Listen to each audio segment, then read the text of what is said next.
Hello and welcome to another episode of the Young Tongues podcast. My name is Barbara Fountain and I am the founder and CEO of the Young Tongues, a peer-to-peer support group for young people with tongue cancer. Thank you so much for joining me today for another fabulous episode of the Young Tongues podcast. Now, I have a very special guest today. I know I say that every week, but this one is a very, very special guest because she's very dear to my heart.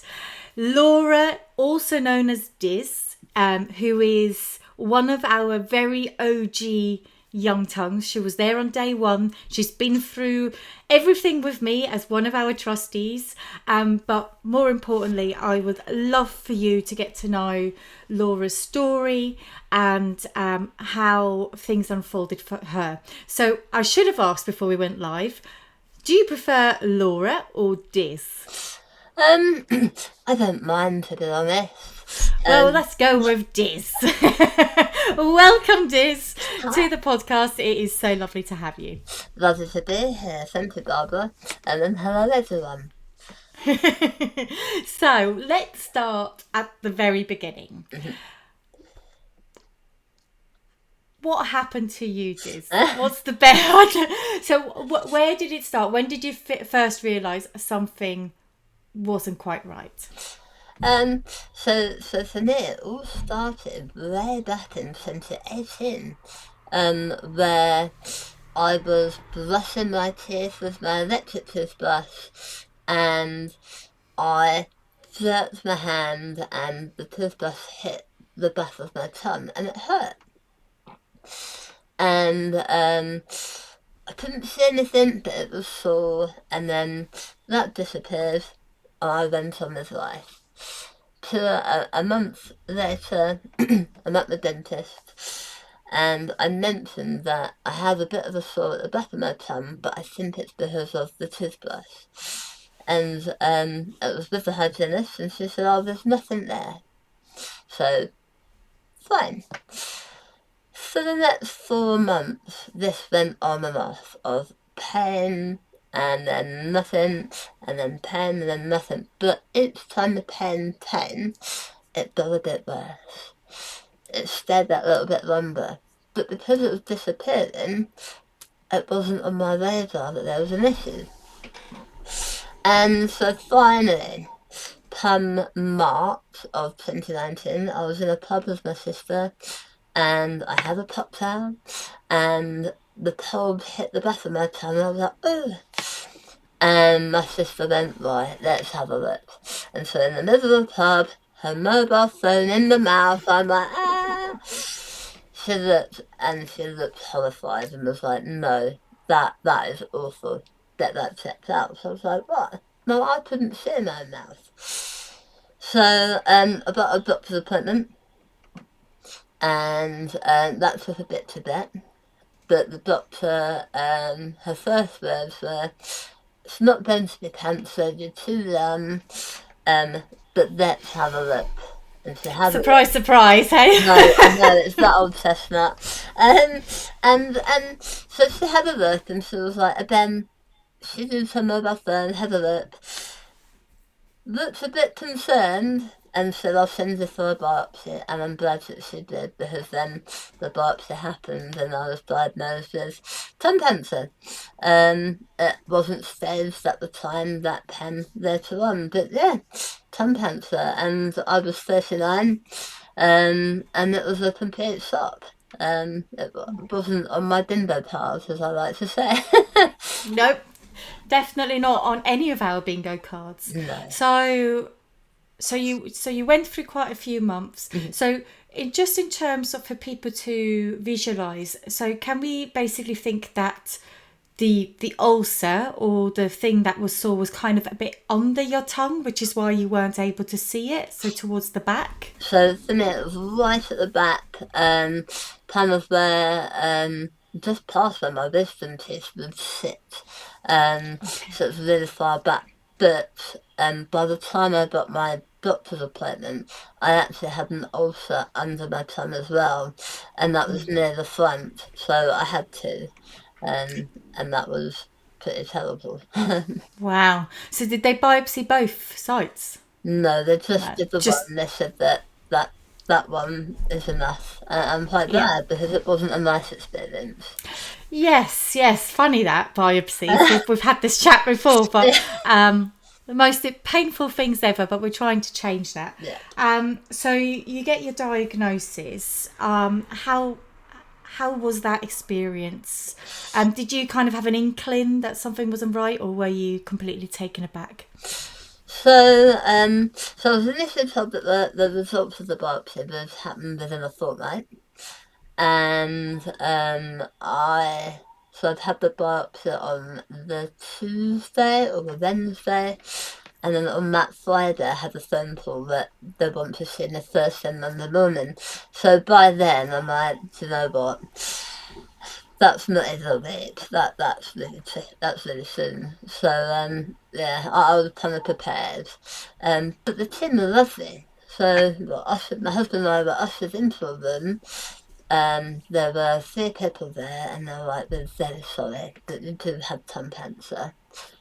And then they went, "But don't worry, we've got you. They do this a lot. They're not the first person. Go home, make memories, and we'll sort out your pathway." And they were just so positive, and I felt so safe with them that, and it's still devastating news, and then having to tell the family is awful. But that moment, I just felt so protected and so safe with them that I was like, okay, we can do this.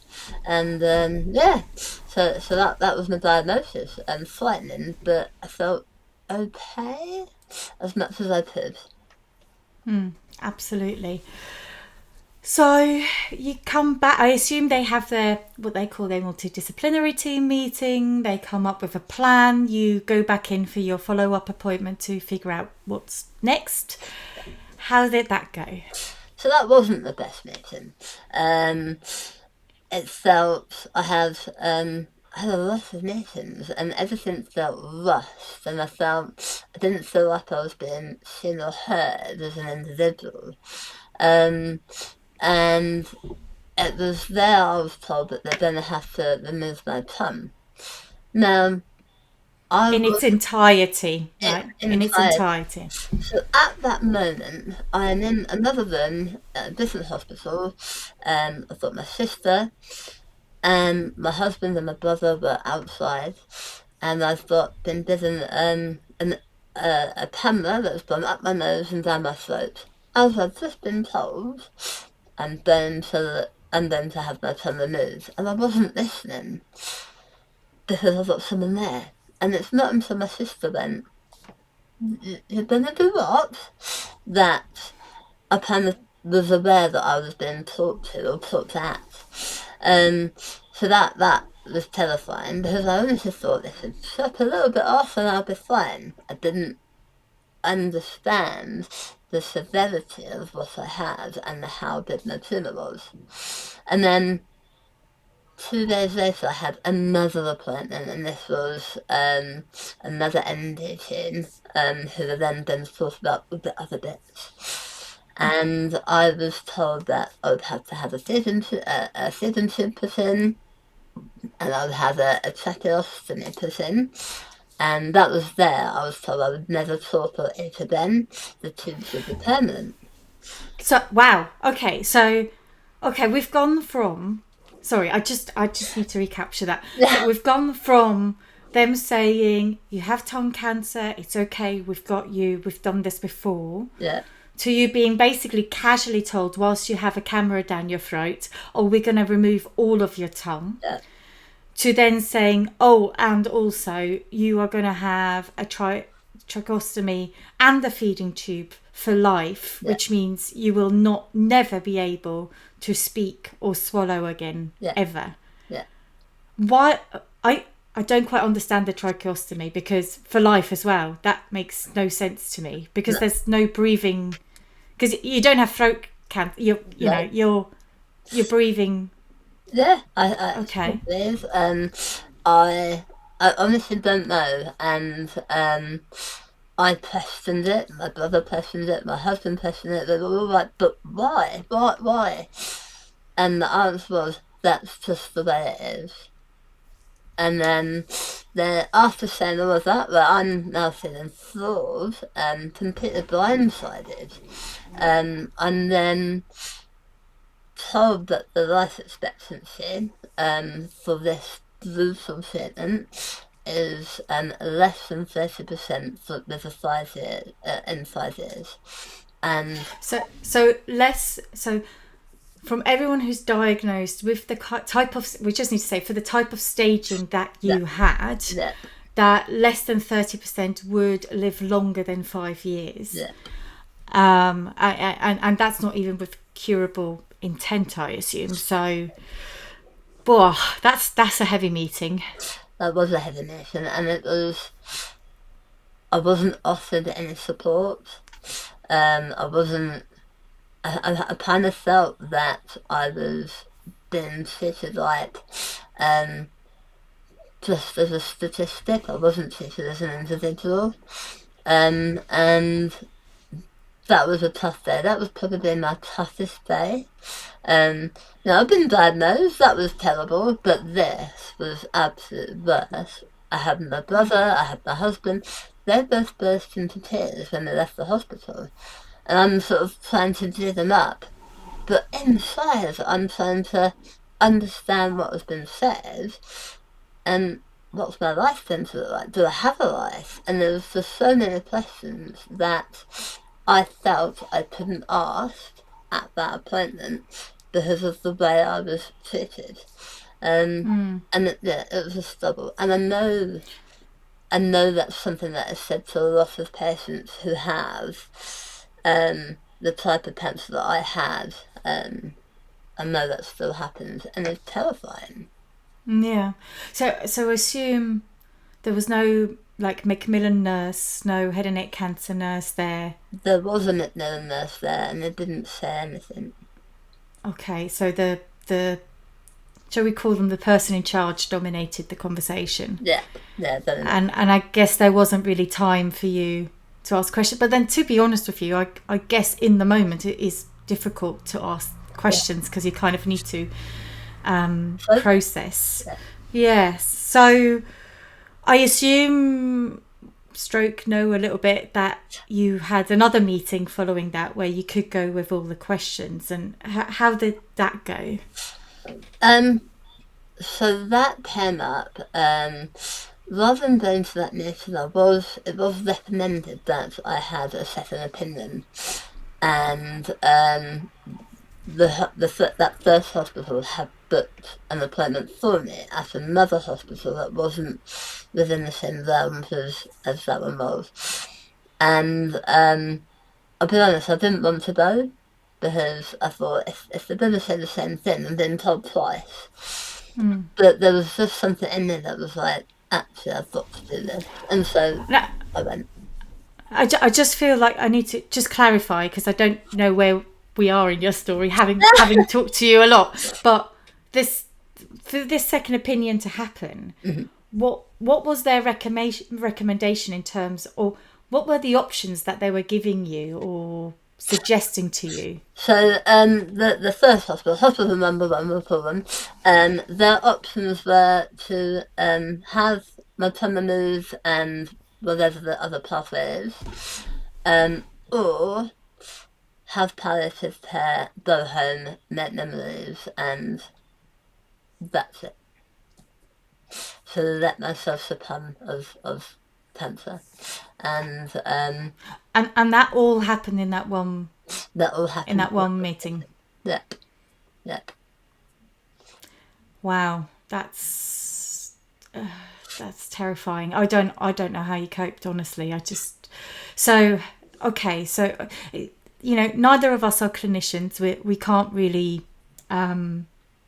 we don't really know if that is a recommended path to lay out. But the great thing is they actually took the initiative with to get a second recommendation. We quite often in the community have people who come and they have really terrible prognostics and say we don't know what to do. We always say be proactive, go and get a second recommendation. So I'm actually really pleasantly surprised that your hospital took the initiative and said, you know what, this is really awful news and we know it.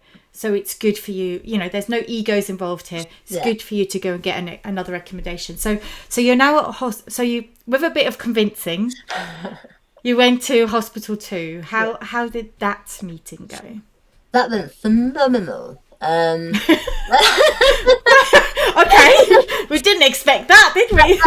That was such a different meeting. I went with a heavy heart, thinking, oh, they're gonna write me off.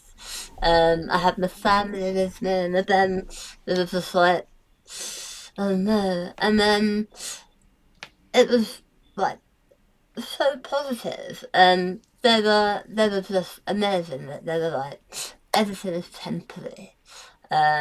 This is what we're gonna do. This is the pathway that they have mapped out for you. Pending the surgery to find out all the final bits. But we can do this. The feeding tube is temporary whilst you're going to eat. The tracheostomy is temporary whilst you're swollen up post-surgery. Everything gets removed. It all depends on the outcome of the surgery. But they don't see why you would have to have anything permanent. And that, I was like, sign me up, oh my God. And they laughed, and they were like, what we want to do is be able to have you living your life so that you can have an ice cream on the beach. So that's our goal. And that's such a positive image to have. It's like, so I can go on holiday on the beach with an ice cream. Life is amazing. I mean, it's pretty daring to say an ice cream because a lot of us struggle to lick an ice cream, but I guess you can use a spoon. There we go. Yeah. But that, wow, what a contrast. Yeah. And so they kind of have a path for you, which obviously all surrounds or evolves around the outcome of the surgery. Yeah. Now, I know you've done something slightly different. How did that come by? So, whilst I was there at hospital number 2, and I was ready to sign on the dotted line, another doctor stepped forward and said, hold on, I am from hospital number 3, and I would like to invite you to join a clinical trial. And I have an appointment set up next week for you, if you want to consider it, and this is for immunotherapy. And I was like, I've heard of immunotherapy, but tell me more. And he said, I don't want to tell you everything because I want it for the appointment. But if you're interested, then the Royal Marsden in South London are happy to see you and talk to you about your options there. And that's my cue to link back to last week's episode where we had an expert called Professor Kevin Harrington, which you are very familiar with. Yeah. So I want the audience to now remember back to that discussion and the clinical trial we spoke about and the incredible results that came out of it and how immunotherapy worked, and we had an explainer. But basically, Laura Dizz, with us here, was part of that clinical trial. So can you talk us through, okay, where do we start? What did your plan look like? Like, what happened when? So, I was randomly selected for the entire trial. So this meant I had 2 infusions of pembrolizumab prior to... Which is immunotherapy. Is my immunotherapy. Yeah. Other immunotherapies are available. Just saying. They are. So I had 2 infusions prior to surgery, and that was to see if the tumour would shrink prior. And that was, I had 1 infusion for 3 weeks, and then 3 weeks later I had another infusion. And then 3 weeks after that, I then had the surgery. I would then have surgery. I would have radiation for radiotherapy, and depending on the outcome of my surgery would depend on whether I have chemotherapy or not. But then I would go on to have 15 more infusions of immunotherapy as a preventative against recurrence. Amazing. And we will dig into each one of those sections individually as we progress. But I think one of the things I'm really interested in, and I hope our listeners are interested as well. I'm sorry, I'm getting way too excited here. but what I'm really interested in is because we are seeing more and more clinical trials pop up as options. Mm-hmm. And I wouldn't be surprised if someone just felt a tad nervous about saying yes to a clinical trial, especially if it's still quite early, and so I guess I've got so many questions. Let's start at the beginning. I guess the first thing was, once this was explained to you, and Kevin Harrington explained to us on the last podcast about the ins and outs of how it works, mm-hmm. but once you felt you had a good understanding, what was your thinking in making the decision of, yes, I'm gonna take this versus I'm gonna go down the traditional route? Because I think one of the things Kevin really highlighted was this dilemma of, we are never 100% certain if you're one of the people the immunotherapy will work, or if you're one of the people where it won't work and then you've wasted time before you had the surgery. So I guess trying to take you back in time, mm-hmm. What was your emotional state and what was your thinking process to go, yeah, this is right for me? So for me, I thought, I've been given the worst diagnosis and the worst prognosis from hospital number 1. It can't get worse than that, surely. Yeah. So for me, and the fact that this ulcer, this thing in my mouth, is getting bigger and uncomfortable, and even if I don't survive this, my experience will go on to help other people, whether it's a good outcome or not. And I just thought, I have to do that. And talked it over with my family, and they all agreed, and they said, well, if you don't try, you'll never know. And I'm like, exactly, I have to give it a go, because if I don't, then I'll just be wondering why. Yeah, absolutely. No, I completely understand that. And when you started with the clinical trial, and this is more me being curious, yeah, for other people who are about to start clinical trials, like, we know as a community that if you enter into a clinical trial, you'll have a lot more appointments, which is, a bit annoying, but doable. Yeah. But on the flip side, it can actually give you access to a lot more support. So how did you experience that in terms of managing the diary and how much it took out of you, but also the level of support you felt that you were given for things happening during treatment and I guess after as well? Yep. So I felt I was supported so well. I had a nurse who was part of the clinical nurse. I actually ended up having 2, who I had their work numbers, so I could phone or text. I also had email addresses as well, so I could email if I couldn't talk, because that would happen. So having the different avenues to communicate with directly to my nurse if there was an issue, if I had questions, was fab.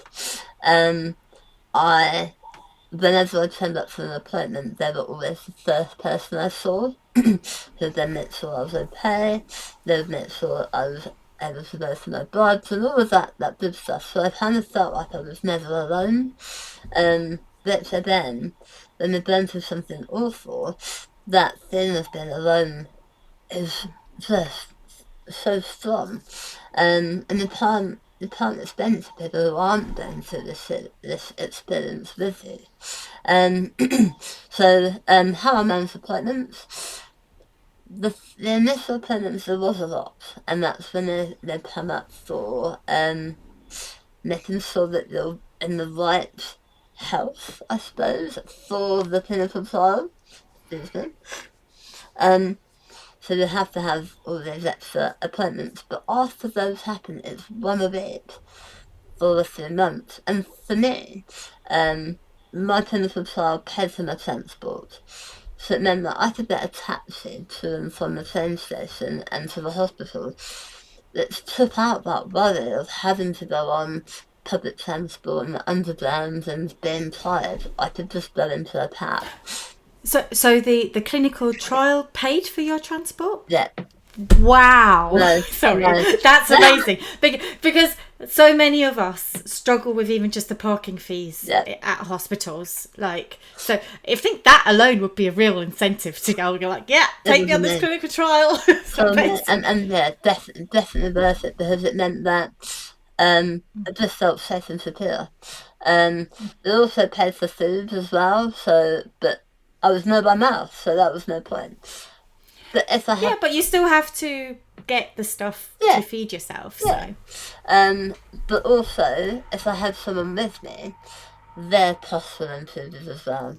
So their travel costs and their food and that, and it just, that blew me away, because it just, and I kept forgetting that I had it, and they're like, no, better cab home, just do it, look after yourself. So that was sad. And for me, those benefits, having dedicated nurses, dedicated people who were looking out for me, and having my fare paid for, just made things a lot easier. So I didn't mind that I was having to go a few extra times a month.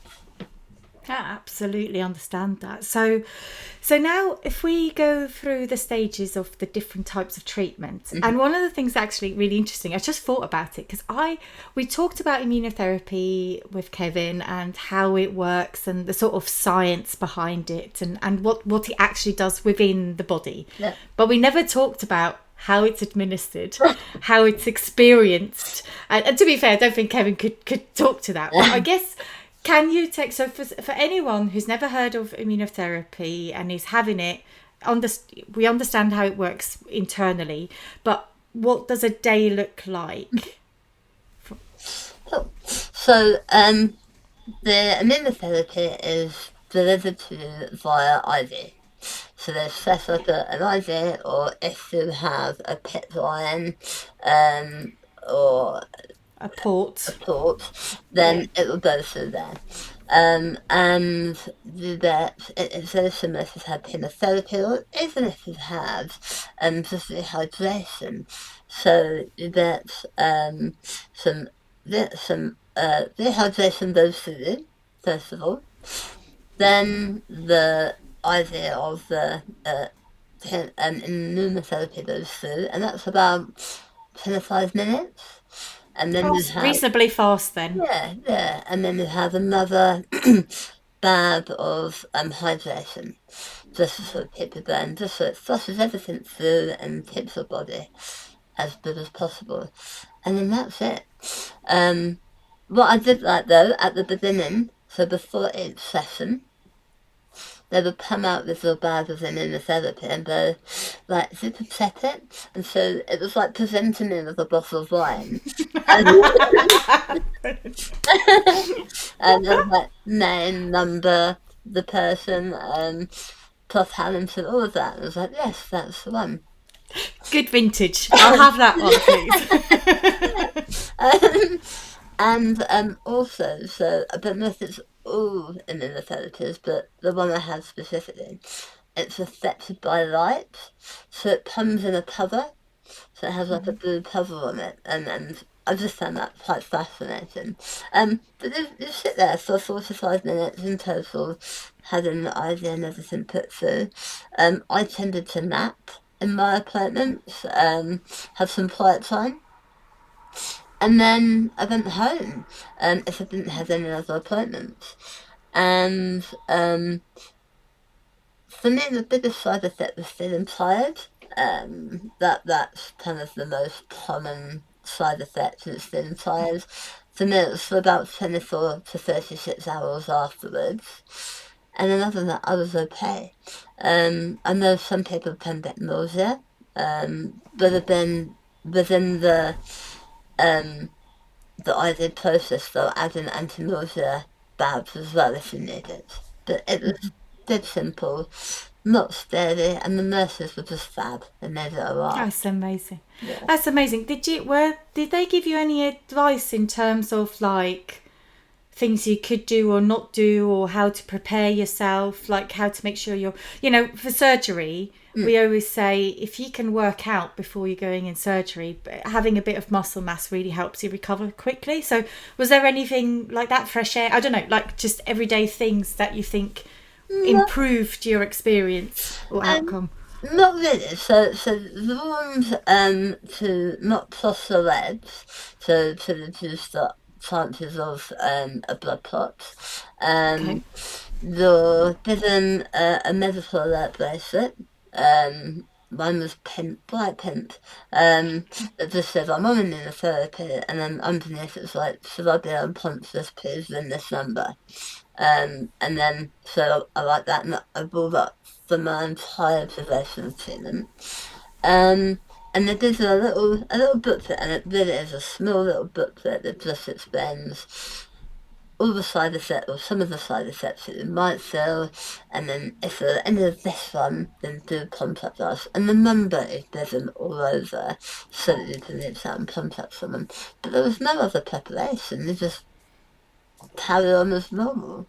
That's amazing. Well, that's great, but like I said, we would always encourage people to, go outdoors, get daylight, fresh air, look after your mental health, because what came next is a lot more impactful. Yeah. So we're now going over to the surgery. Now, can you describe all the bits that you had, or that you didn't have after? What did they take away? So they took away my tongue. That was interesting to wake up and realise it's not there. Because it's always been there. It's been there since you were born. So oh my god! Like my brain's just doing loop-de-loops, because I remember waking up from surgery and going, oh, there's something else in my mouth. Yeah. That is not my tongue. But to actually wake up and it's... Oh, okay, right, yes. So how it feels is, and it's not as much as it is as it was then, but if you take your fingers and push your tongue down, and you feel that pressure underneath, that's how it feels. Oh, wow. Okay. So I can feel that something's there, but obviously I can't move it, it's all tied in, there's no muscle, but I can feel that there's like a weight in my mouth, and that's the fact, and that's what I always feel. Okay, that's a really great description, and thank you so much for that. So they took away the tongue in its entirety, or is there something left? So they pulled it a sliver, so it's less than 5 millimeters of the base somewhere in at there. the back. Okay, Yeah. and then they did put a flap in. Yeah. So again, just traditionally, like we kind of think of a flap that is something where you reconstruct part of the tongue, but obviously you have all that space in your mouth, and you do need to fill it, because otherwise everything just pulls. Just fall down. Yeah. So that's at the bottom of your to your gums, I assume. Yeah. So I've got it from I have to think now. I pulled it the speed jump for a while because I think it was swollen. It had that, so it has like a dip. But yeah, so from there and around, I have and the back is full of muscle, and then put the muscle for my arm. Amazing. They're also to get to my tongue, they split my jaw. So I have little circles of metal that hold my jaw together. And also a bit down there and opens me up there, and then removes. So I'm just gonna describe for the people listening and not watching. Oh, so this is pointing down the middle of her tongue, split down her chin, and then down the middle of her neck, all the way to her kind of chest bony thing there, around there, and that's called, and I know this, a split mandula, something like that. Mandible. There we go. I've read it. I've never said it out loud. And then they remove central lymph nodes from both sides, and that's a radical neck dissection. So that's why they open it up and remove lymph nodes. But so then it's just a random section of lymph nodes. They have 400 in our neck, and they have 800 in our body. And they put central lines on both sides, just to see if there were any other like cancerous or precancerous cells that similar were. I have some that were precancerous. Okay, so so we have that, and then obviously from your arm that they took? Yeah. So on the arm by the wrist, again they've and did you say they didn't just they took muscle as well? No. Well, I think they did. Such a while. They took some muscle from it, yeah. They did. Because so like for someone like me with a partial glossectomy, they just took stuff. Just like tissue, that's what it's called. No. To basically stuff the to bulk out the tongue. But with you, they actually took actual muscle, because I guess where mine is quite soft, yours might be a bit firmer. Yeah. Mine is firm. And there's also took a vein out as well, so there's blood flow to the tongue, to the flap. An artery, yes. They take one of the two arteries to plumb it all back together to have blood flow. So, how long was your surgery? I think it was just over 12 hours. Okay. Yeah. And then I went to sleep. But by the time I had all this burn for the surgery, I don't know if I've told any people this, but so I'm someone who's I like a bit of fun, and I like a bit of stress relief, and so I wrote a message on my leg, on my thigh, that says, "Good morning, have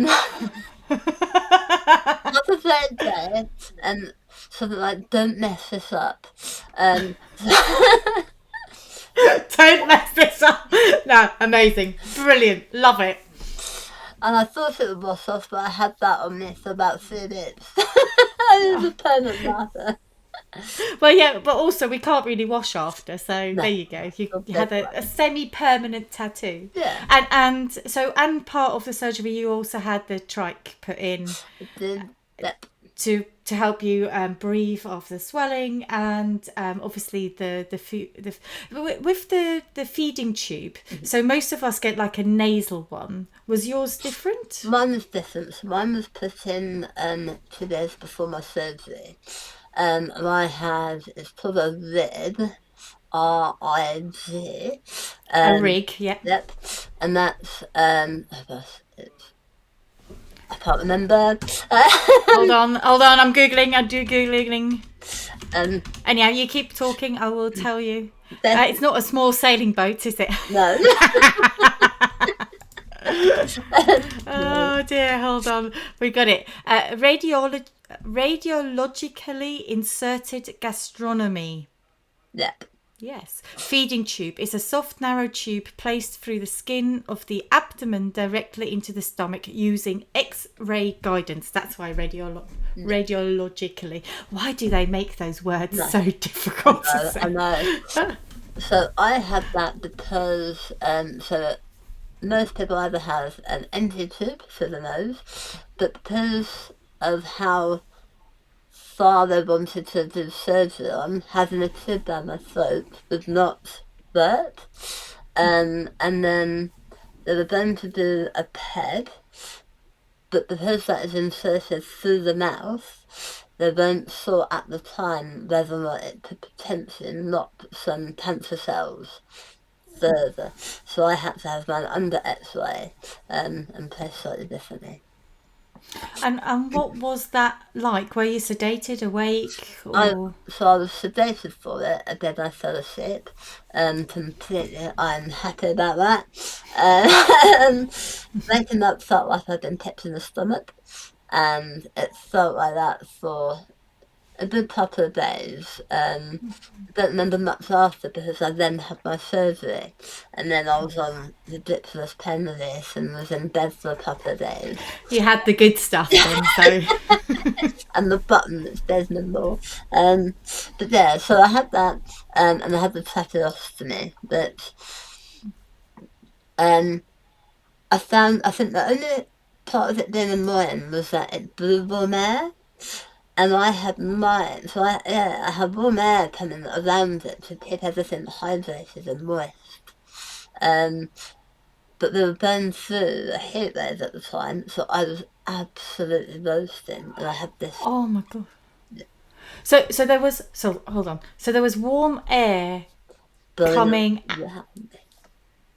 What from the tube or from an external fan? So it was from the tube. So I had this tube that produced warm air as well as benefit air. Oh my god, that's amazing! I didn't know they did that. So okay, and that was to keep everything hydrated. Yeah. But okay, but yeah, not great during a heat wave. So it's one of those things we can't help, isn't it? No. So in terms of tracheostomy, we've had lots of people discuss their experience with it, and a lot of people find it very traumatic. What was your experience like, and do you feel like you were mentally prepared for what to expect? I was up to a point. I think waking up with it is a bit of a weird thing, and not being able to talk. So people are asking me questions, and they're like, but kind of, it wasn't until the next day when I was fully aware of myself. I found it okay. It wasn't the best thing, but I got into my head that the tape and the feeding tube are helping me live. So they're part of my recovery to go without them in the future. The hardest thing about the tape, ignoring the woman, was trying to talk with it. So to strengthen the lungs and to strengthen kind of the mouth and everything, they put a speech tap over the top. And I found that I could only talk if I was breathing out. So it meant everything was an effort. And I absolutely hated that. Like, I refused at one point. I was probably not a good patient with that for a bit until... I mean, to be fair, you were dealing with a lot of things at the time, so we can't be energetic all the time. And also, I think we also need to... Actually, I think we need to remove this whole thing of thinking we need to be a good patient, because what we're actually going through is it's big stuff. So, yeah. So you've refused. You just went, no, I had enough. I'm done. I'm not doing it. And I think because I had this mindset, I had a mindset of when I was in hospital that I have to do everything I can to make my recovery good and strong. I wasn't going to rush anything, but I had to make sure that everything went well so that I could get rid of anything that I didn't want in my body safely, but also so I could go home. Because all I wanted to do, and I think most people are like that, no one wants to stay in hospital. Everyone wants to be at home because you recover better. So I gave myself tasks to do. So with my trap, when they put the speech valve on, I was bitten by my nurse. I have to do it. I have to wear it for 20 minutes every hour, and I have to talk. Whether it's to no one in the room or to the nurses, I have to talk. So I was like, well, I'll do it, begrudgingly. But I will also learn to talk without the speech vowels. Because if I can talk over that, then this thing is not going to stay in me. And it was this whole mantra, gotta do it. And I did. I was able to talk without it. I still had to talk with it to be able to have it out. But I was able to talk without the lid on it as well. Amazing. Yeah. Amazing. So, gosh, there's so much for us to talk about. So, we're just going to fast forward a little bit, even though I don't really want to, but there's the whole recovery bit after surgery. Mm-hmm. But then, obviously, it also came the decision of looking at how big your cancer was, how it had spread.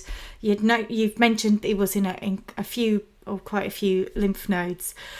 So what was the outcome in terms of radiation and any other treatments? My tumor was then graded as a tier 4. So that's it was quite big. It was 8.5 centimeters long, 5 centimeters wide, and 5.5 centimeters deep. My tongue was only 10 centimeters long, 5 centimeters wide, and 5.5 centimeters deep. So basically, it had grown into 80% of your tongue, if not more. More, yeah. If my maths is right there. But wow, yeah. That's Christ. That's incredible. So because of that, I had to have chemotherapy as well. Yeah. Yeah.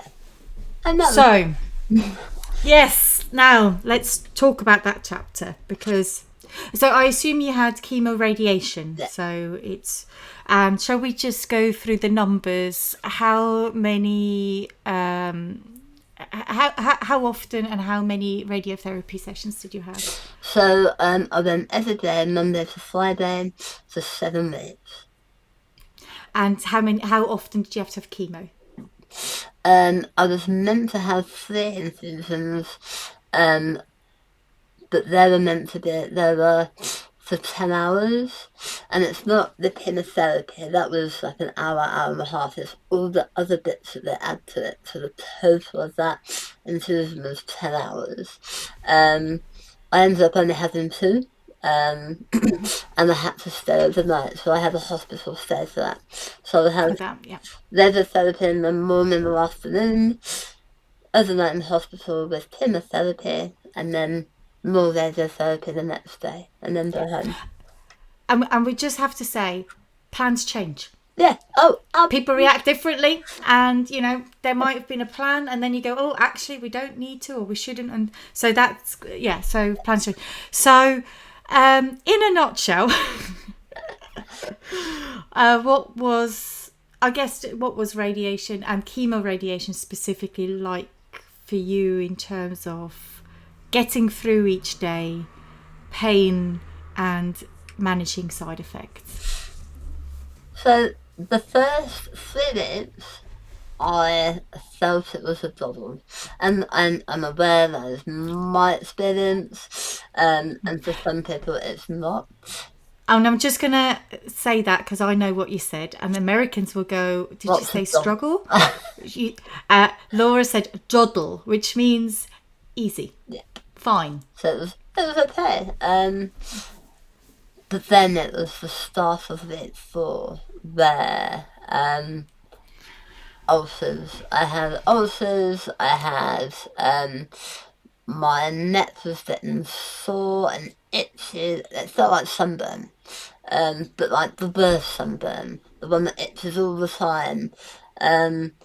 I was using, I started off using aloe vera from the plant to spread on me, and then was given some pain rituals. I kept in the fridge, put that on. That was fantastic.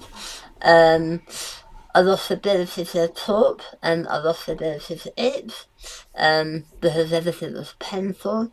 And I was on some really strong pain relief, and had Oramorph, so as an additional as and when. The fatigue hit probably mid-5, where everything hurt and I was tired all the time. But I kept moving, I kept doing stuff. Don't get me wrong, I spent time on that sofa asleep, or kind of trying to watch television. But I also did a lot of, like, so I can make it upstairs. That's a good thing for today. So I can put the washing machine on. That's a good thing. And to set myself small, manageable goals. And however I need to do them, that's what kept me going. With the weather being nice meant I spent some time in the garden all covered up. But just digging up weeds and getting rid of those, because that I found was cathartic. Got rid of anything anger that I have. And I was able to fly outside when I felt a bit emotional. So yeah, those were tough. And then I did have 2 days of when my voice went completely. I had no sound come out.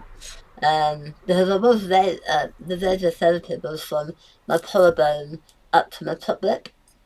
So Wow. I had the whole shebang. And that was, yeah, nuts. Yeah.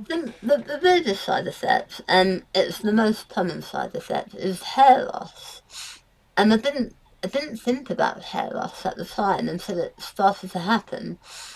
Because the radiation has to exit somewhere, you lose. I lost a third of my hair at the back. I had like that forward, so from the top bone forward I had, but at the back was nothing at all.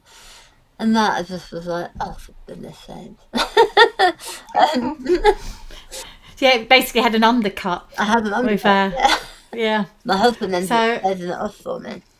Oh, bless them. So that again, like we get that so often, because even with the chemo, the type of chemo you have doesn't necessarily cause hair loss in the same sense like it does for other types of cancer.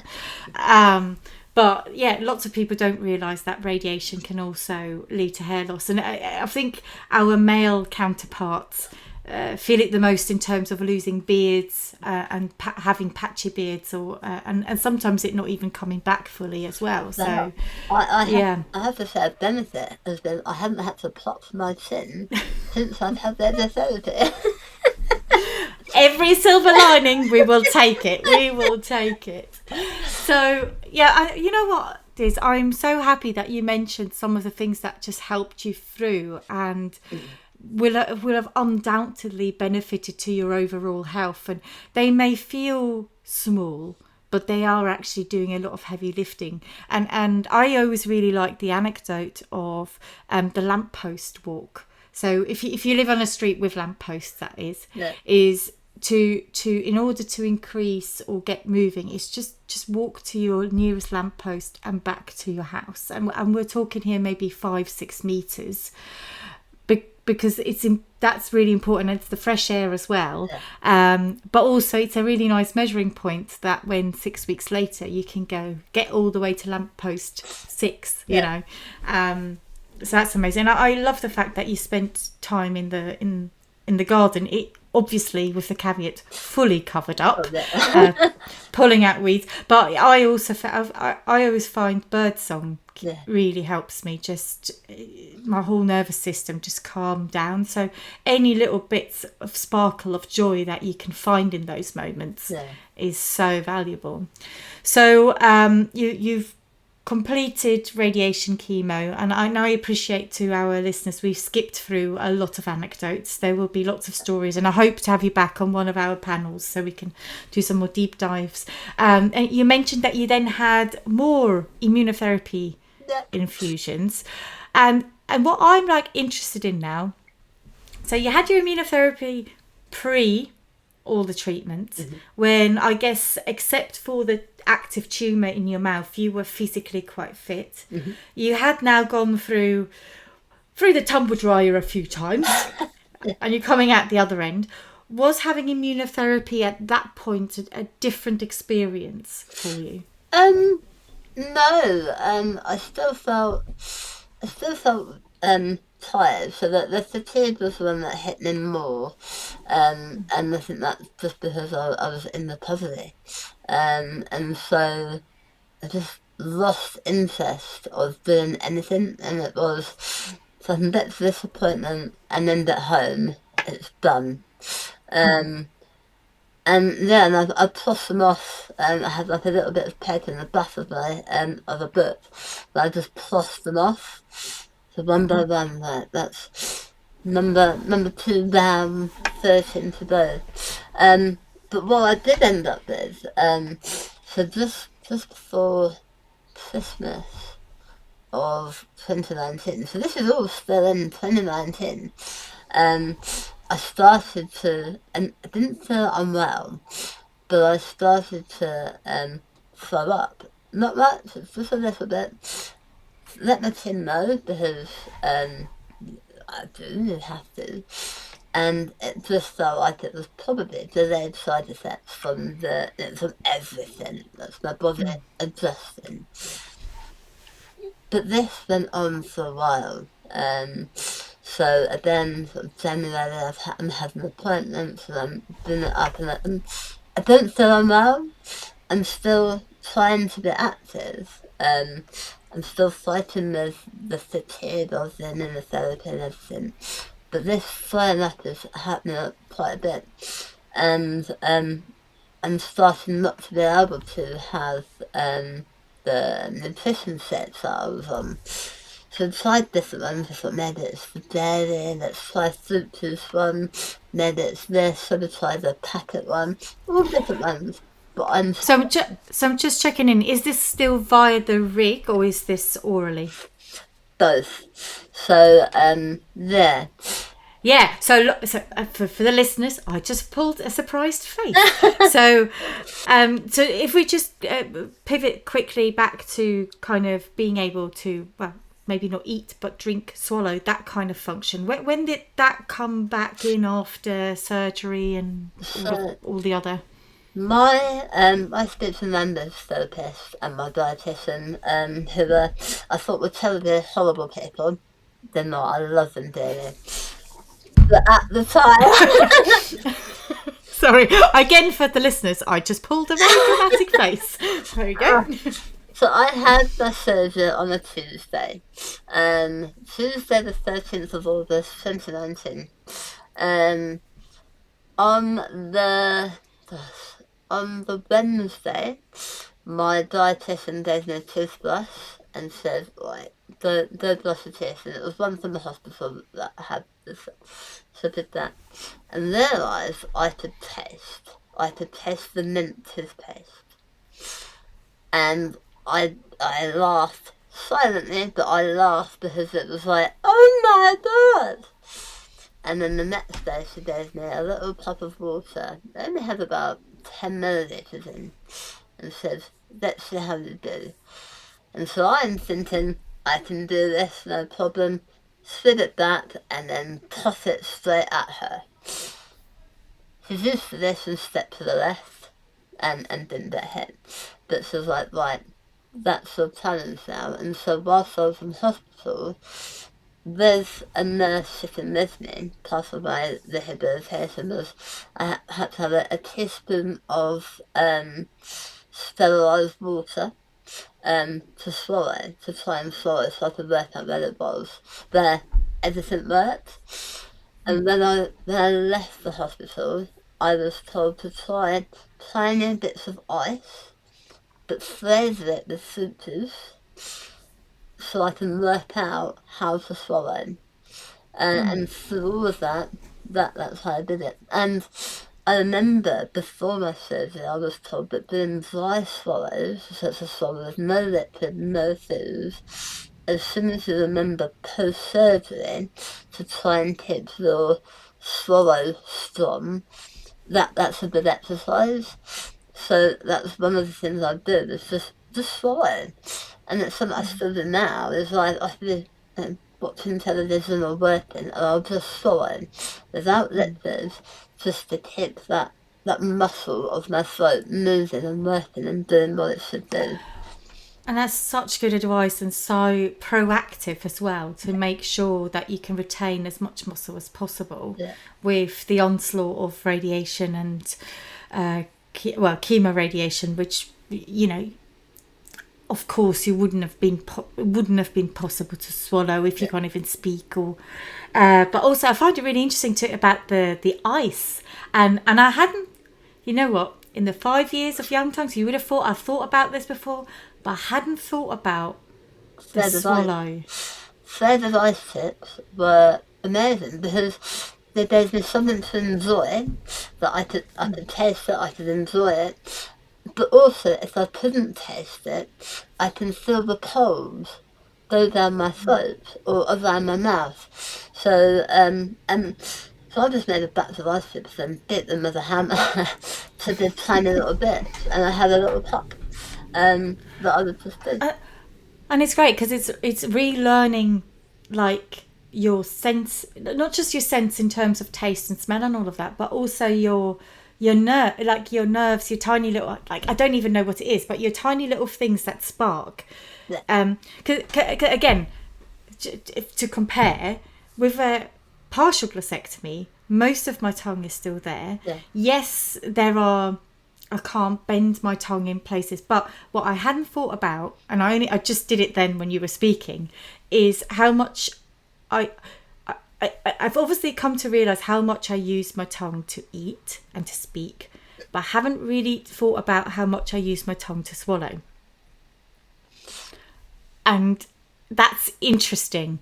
If that is no longer there, the swallow still happens, but it will feel different. Yep. And how... I've had it, so I do a tip top, and I speak to people about my experience, and I share things that I've done. And some of the questions are, some people say you don't need a tongue to swallow, and other people say, well, how can you swallow without a tongue? So, that you don't need a tongue to swallow is kind of a yes and a no. So you need the tongue to help move the food, the liquids, to your throat, and it does that. But also it helps you break down food by when you chew, it moves and it's bashing the food around your mouth. And then it creates what the professionals call a bolus, B-O-L-U-S. And that is then it gets mixed with saliva and you swallow, and the tongue kind of moves it to the back of the throat. Well, I don't have that doesn't move. So I use my finger to move, and I use some frosty water to push it back a little bit, and I give my head a shape, and it all goes down, and then my throat swallows. So I still have that, still constricting to take the food down. And I think what's really coming through this conversation, and we've known this before, but I just feel like I need to say this, is I think it would have been,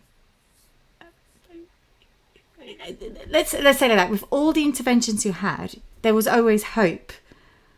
But the confidence that you would be eating and speaking the way you do now, from a practitioner, they obviously probably would have never told you, but I guess they probably would have thought, oh, this is going to be a real uphill struggle.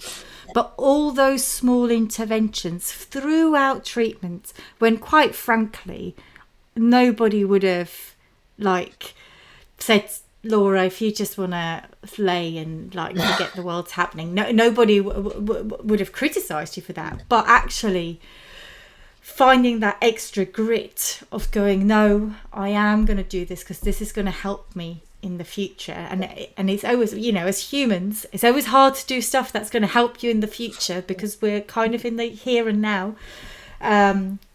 So that is remarkable. And I want to implore anyone to go and find you on social media and look at your videos, and I do hope that we can share more of them on Young Tongues as well. Definitely. Because it is fascinating the way you have kind of developed almost a technique for yourself with how you use your hands to eat, but also as someone who hangs out with you quite a lot as well,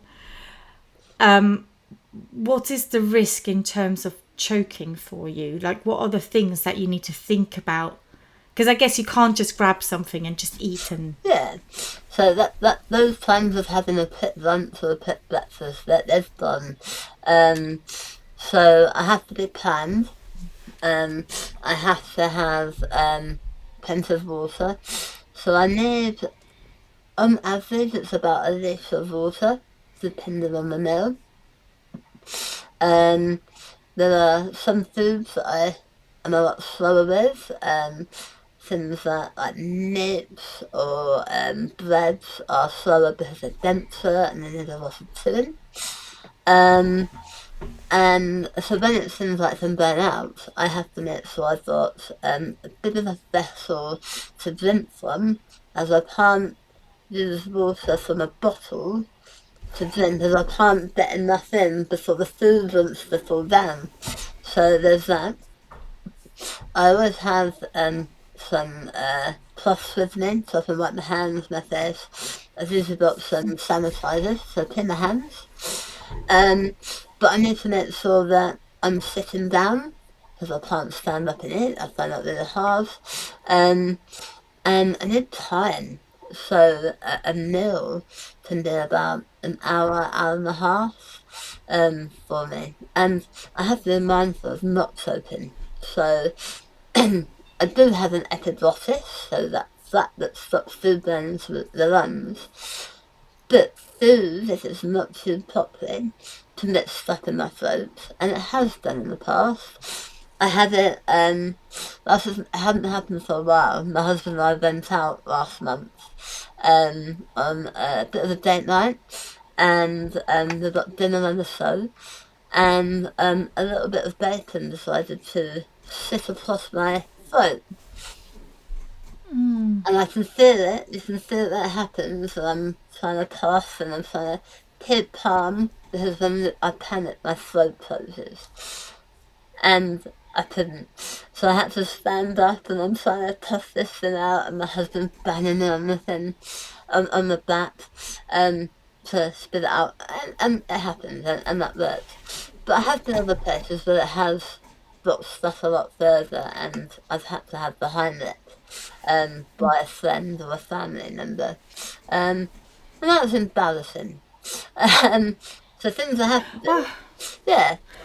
Yeah, no, I get it. I mean, in next week's episode, you will hear me talking to Jamie and Steph about me spitting accidentally some food at someone. So no, I get the embarrassment, but at the same time, what I'm kind of thinking is the fear. Because I have choked a couple of, well, obviously I haven't actually choked, but I have had this feeling where you're like, oh my God, I'm going to choke. And then thankfully always somehow got away with it. And yeah, it's just so scary. Yeah, it is. And it's one of those things where the worst thing you can do is panic. Because when you panic, your esophagus can split to protect your airways and protect everything. Well, that's terrible when you've got something there and you panic more. So trying to go, right, I've got something in my throat, just be calm. And my husband and I have, I can pat him and he's like, right, and off we go.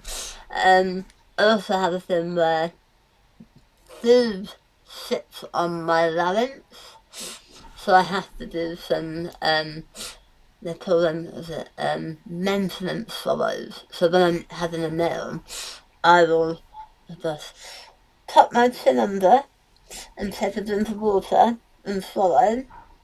Mm-hmm. And that softens the esophagus and clears anything that's stuck. So I do that. That's a really good trick. Hold on. Yeah. Oh yeah. Because everything is open. It opens it out and it goes through. So opens the back up, and I'm just looking at my YouTube recording going like, oh my God, how many chins do I have? But there you go. but yeah, so that's what I have to do. Oh, that's incredible. And oh God, I'm looking at the time and we're already over, and there's just so much more that we could talk about. And so I also want to highlight that on most Fridays, when Barbara has had enough time to actually schedule the social media, there's a thing called Friday Kitchen with Dizz, and all of those recipes have been collected or put together, collated, what we want to hear, by Laura. And we've got like 2 years worth, and hopefully we'll get some new ones soon. This is me asking. We'll get more as well, but and that was such a cool project, and I want to build on that, but also for people who go like who's struggling with eating and want to try other things and stuff like that. So we basically, what I'm saying, Laura, we need you back, because we need to talk about eating food, different types of food, getting back into food after radiation when everything's a little bit weird and metallic and burny, and you've done so much great work with us in terms of, you did a whole taste range once, and it's so cool, but I feel like I don't want to just add 2 minutes to the episode and be it with it, so we'll have you back. But I just want to say thank you so much for coming on, for sharing your story in detail, and coming back in the future as well, where you'll share even more. I also want to say thank you for coming on this crazy adventure with me when I contacted you and said, Dizz, I need a trustee. Would you take the leap with me, and obviously with the others as well, but also like being a really big cheerleader for me every time when I text the trustee group going, help, and you know, being there, and I really appreciate it, and I just hope we can do more and more. And then I'm going to plug one more thing. Sorry, I always plug too much, but one more thing. So for everyone listening, I want you, if you don't already follow us on social media, what the hell are you doing? Seriously. But I want you to keep an eye out in the next couple of weeks for a film that's going to come out. So me and Laura done a really cool project with a industry partner, let's call them that, so someone who had some money to spend, and they needed a film done for their internal research team, and we were talking about the value of clinical trials and the patient voice, and Laura shared again a bit of her story, and I shared a bit of the Young Tongues, but we've both seen it, and it's such an incredible, amazing film. I am so proud. I was in floods of tears when I watched it, going like, oh my God, we know what we're doing. This is amazing. And I'm so looking forward that in a couple of weeks' time we can finally release that with the public. It will then also be, and I say this with a caveat, if Barbara's had enough time to do it, it will also be linked on our website, because there will be a new page on our website called Research, and hence the caveat, depending on Barbara's to-do list. But yeah, so I really implore you all to look out for that. And we had a great day together, didn't we? It was wonderful. Yeah, such a wonderful day. Yeah. So, Dizz, thank you so much for coming, sharing your story. Really appreciate it. Thank you for having me, and I'm happy to come again. It's wonderful. Amazing. Thank you all, listeners. We'll see you next week. Bye bye.